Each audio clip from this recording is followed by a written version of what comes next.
So those are 6 ways we're working with developing this authentic food and wine tourism based on place. Next comes the story. So principle 2, find the culinary narrative. We kind of found it on County Road 1.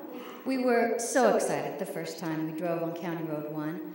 We know counties are creatures of the state, and in a way it doesn't mean much to farmers. They farm on both sides of the county and all around the region we know. But it just gives you an example of how to create the narrative around the different regions in your county. Our county doesn't really use the moniker much, North County, South County, East County, West County. I haven't heard it around too much.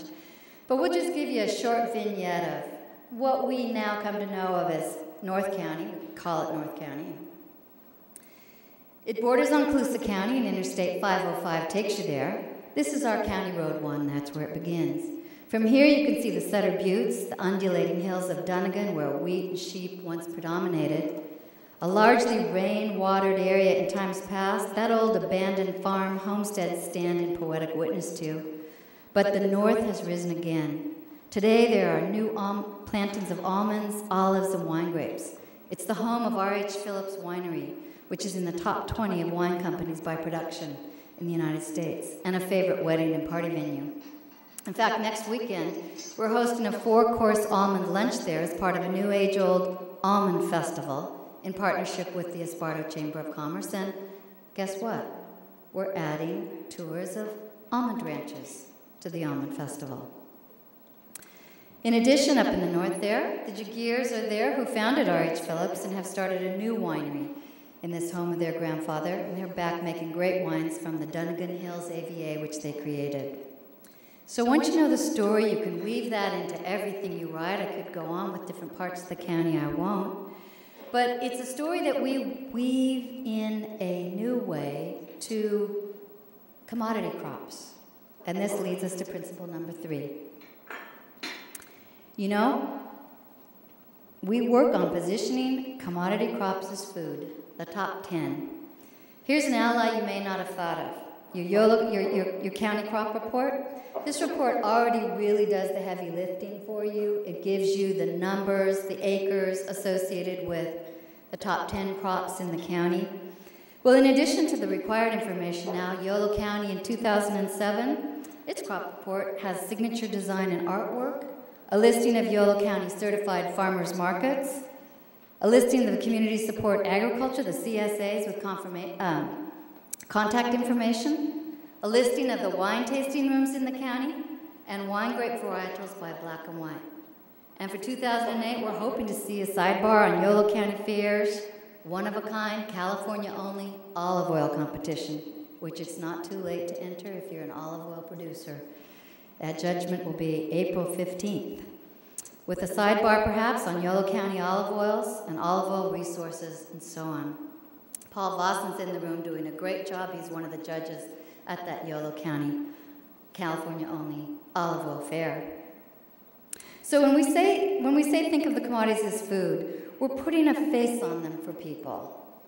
So I'm going to give you one example of how we did that. And just take our top crop, processing tomatoes. But I could do this for any one of the crops I want. But I want to take processing crops. This is Yolo's top crop, over $100 million in 2007 in farm gate receipts. So we were asked to do this one, actually. We didn't come up with this one on our own. It was not top on our list of a kind of culinary picture of Yolo County.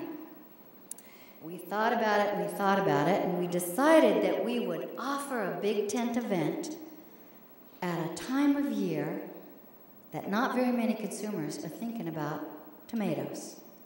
But every processing tomato farmer in the county was. And that was in March. And that's the time when there's a little green fuzz sprouting all over the county's soils of these processing tomatoes. So we called it Big Tomato. We put together an actual cookbook by award-winning cookbook author Georgianne Brennan, and it's recipes for use of canning tomatoes. We We worked with our Yolo County Office of Education to reach the students throughout the county. Every second grade received a little packet of seeds and a tomato time put together by the University of California at Davis. The Yolo County Farm Bureau sent those out, and we connected that with people attending the fair by having each person take home a little number 6366 with them, with planting instructions, so they could see just what was happening in their backyard and connect that to farmers all around the county. There was salsa making for the kids, and alongside of white linen restaurants such as Oakland's Oliveto, the Davis School District lunch ladies, chefs as we call them, served up a dish with commodity chicken, processing tomatoes, and local dinosaur kale. And as people came through the line, they said, "So that's what school lunch looks like these days."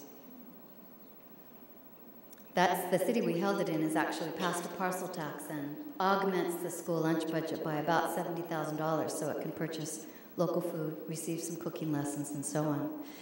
Our monthly column featured local tomato growers, the role of the processing tomato in the county, and the free event, which was held at the Davis Farmers Market, which Randy McNear, as you all know, has been a masterful manager of for the past 25 years, so that there would be a big crowd.